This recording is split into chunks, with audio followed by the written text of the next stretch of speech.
जब एक व्यक्ति ने रात को निधिवन में कैमरा लगाकर भगवान श्री कृष्ण और उनकी रासलीला की सच्चाई पूरी दुनिया को दिखाने की कोशिश की।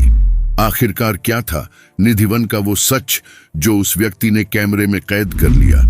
साथ ही आपको बताएंगे निधिवन का पूरा इतिहास, तो वीडियो के अंत तक जरूर बने रहे। मित्रों, भारत में ऐसे कई मंदिर हैं जो रहस्यों से भरे पड़े हैं।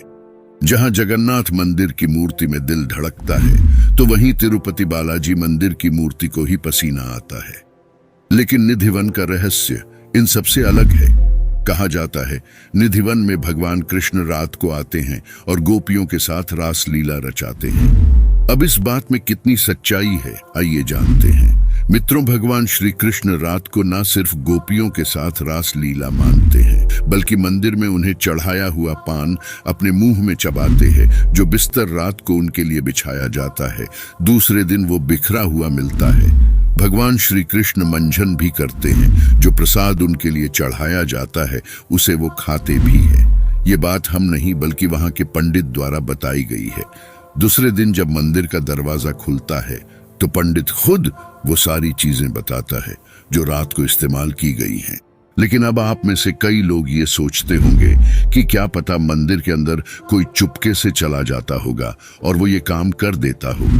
इसलिए मैं आपको बता दूं कि जब रात के समय इस मंदिर को बंद किया जाता है, तब पुजारी इस पर 1-2 नहीं बल्कि 7 ताले लगाए जाते और मंदिर के सभी दरवाजों को तालों से बंद कर दिया जाता है। अब ये बात कितनी हकीकत है कि इस पर आगे हम और भी ज्यादा गहन विश्लेषण करेंगे। आज हम जिस जगह की बात कर है वह उत्तर प्रदेश के वृंदावन में है, जिसे पूरी दुनिया निधिवन के नाम से जानती है।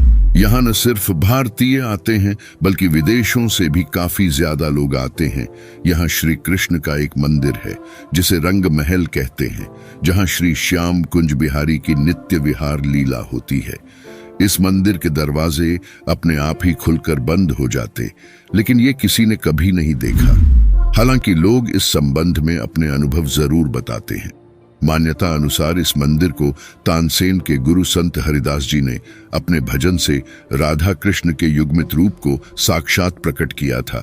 यहीं पर स्वामी जी हरिदास जी की समाधि बनी है। यह भी कहना कि यहाँ पर मुगल बादशाह अकबर ने तानसेन के साथ जाकर हरिदास जी से भेंट की थी। कहा जाता है कि यहाँ पर आज भी श्री कृष्ण और राधा रानी आते हैं और विहार करते दिखाई देते हैं। सुबह रंग महल खुलने से पहले और संध्या आरती के बाद बंद कर दिए जाते हैं, जिसके बाद निधिवन में कोई नहीं रहता। वैसे इस मंदिर में दिन के वक्त अनगिनत बंदर और पक्षियों थे, लेकिन दिन में रहने वाले पक्षी भी शाम होते ही इस वन को छोड़कर चले जाते हैं। रात के वक्त परिंदा भी इस जगह पर नहीं मार सकता, क्योंकि उस समय यहाँ पर भगवान श्री कृष्ण का अधिकार होता है। एक बात सबसे आश्चर्य की यह है कि इस मंदिर में प्रतिदिन माखन मिश्री का प्रसाद चढ़ाया जाता है और जो बच जाता है और उस बचे प्रसाद को मंदिर में ही रख दिया जाता है। लेकिन सुबह तक वह प्रसाद भी समाप्त हो जाता है। आखिर कौन इस प्रसाद को ले जाता होगा, क्योंकि इस बात को इससे आगे कोई नहीं जान पाया है। हालांकि इस बात को हम सभी जानते हैं कि श्री कृष्ण को माखन कितना प्रिय है। ज्यादातर लोगों का ये भी कहना है कि माखन और कोई नहीं बल्कि भगवान श्री कृष्ण ही खाते हैं। साथ ही वहां के पंडित और रहने वाले लोगों का कहना है कि प्रतिदिन मंदिर के अंदर स्थित रंग महल में भगवान की पूजा की जाती है और कृष्ण राधा का पलंग भी लगाया जाता है और पूरा रंग महल सजा दिया जाता है और राधा जी का श्रृंगार सामान रखकर मंदिर के दरवाजे बंद कर दिए जाते हैं। उन सभी चीजों को एकदम व्यवस्थित रखा जाता है। जब प्रातः दरवाजे खुलते हैं तो सारा सामान अस्त व्यस्त मिलता है। श्रृंगार का उपयोग किया हुआ होता है, बल्कि रात के बाद उसे कई 7 तालों के साथ बंद कर दिया जाता है। मान्यता है कि रात्रि में राधा कृष्ण आकर सामान का उपयोग करते हैं और वहीं पड़े से पलंग पर सो जाते हैं। अगर आप में से किसी ने निधिवन को देखा है, वहां पर एक चीज आपने नोटिस की होगी कि जिसे हम निधिवन कह रहे हैं वो कोई वन भी नहीं है। एक छोटा सा मात्र बगीचा समान है जिसके आसपास कई सारे घर बने हुए, लेकिन फिर भी इसका चमत्कार ऐसा है कि आसपास रहने वाले अधिकतर घरों में खिड़कियां नहीं हैं, और जिन घरों में हैं उन्हें अपनी खिड़कियों वो या तो पत्थरों से बंद करवा दिया है। उन्हें इस बात का डर है कि अगर उनमें से किसी ने गलती से भी रात में उस वन की तरफ देख लिया तो कहीं उनकी आंखों की रोशनी न चली जाए।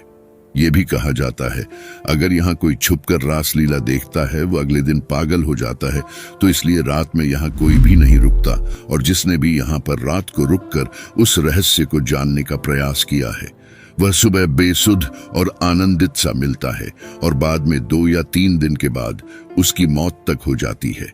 स्थानीय लोग अनुसार ऐसा वर्षों से होता आ रहा है। कुछ लोग इसे अंधविश्वास मानते हैं और कुछ लोग इसे श्री कृष्ण का चमत्कार।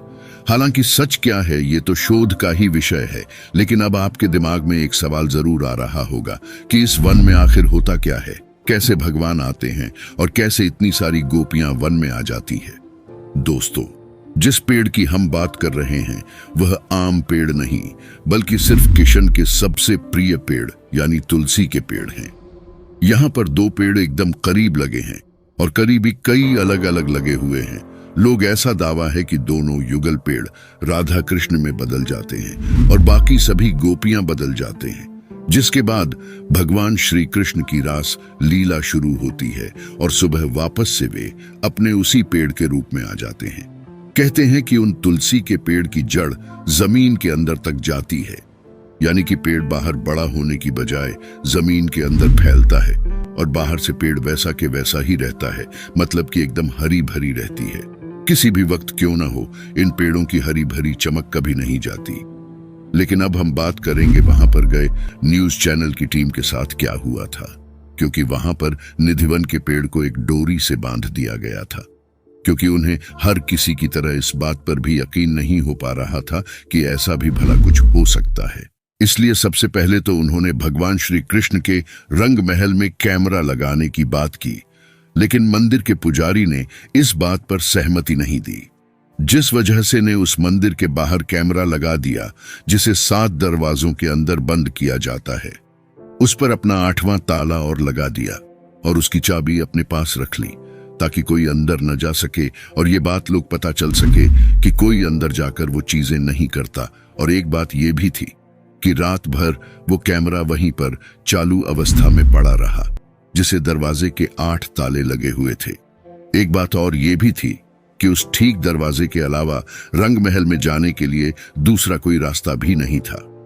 अगर कोई आदमी अंदर जाता भी तो वह उसी दरवाजे से होकर जा सकता है जिस दरवाजे के आगे कैमरा लगा हुआ है, और साथ ही निधिवन के सभी पेड़ों को डोरी से बांधकर रात को ऐसे ही छोड़ दिया गया ताकि अगले दिन ये पता चल सके कि अगर वे पेड़ को भी बांधते हैं तो डोरी जरूर टूट जाएगी। वक्त बीता और दूसरे दिन जब 5 बजे मंदिर का दरवाजा खुला तो टीम अपनी चाबी लेकर कई लोगों के साथ वहां पर पहुंची। तब उन्होंने जो अपनी आंखों से देखा तो उन्हें यकीन नहीं हो पा रहा था, क्योंकि हर दिन की तरह रंग महल में राधा रानी का श्रृंगार बिखरा हुआ पड़ा था। पलंग पर लगाए गए बिस्तर थोड़े से अस्त व्यस्त थे। जो पान चबाने के लिए रखा था वो आधा चबा हुआ था और मंजन एकदम से रखा हुआ था, वह भी गीला हो चुका था। जो लौटा भर कर रखा था वो भी खाली हो चुका था। लेकिन वो टीम यहीं पर नहीं रुकी। उन्होंने उसी चबे हुए पान को किसी एक्सपर्ट के पास जाकर दिखाया तो उन्होंने भी यही कहा कि किसी चूहे द्वारा चबाया हुआ नहीं है बल्कि किसी मानव ने चबाया है। हैरान होने वाली बात तो ये है कि जब मंदिर के अंदर कोई इंसान गया ही नहीं, पान किसी इंसान ने कैसे चबाया होगा।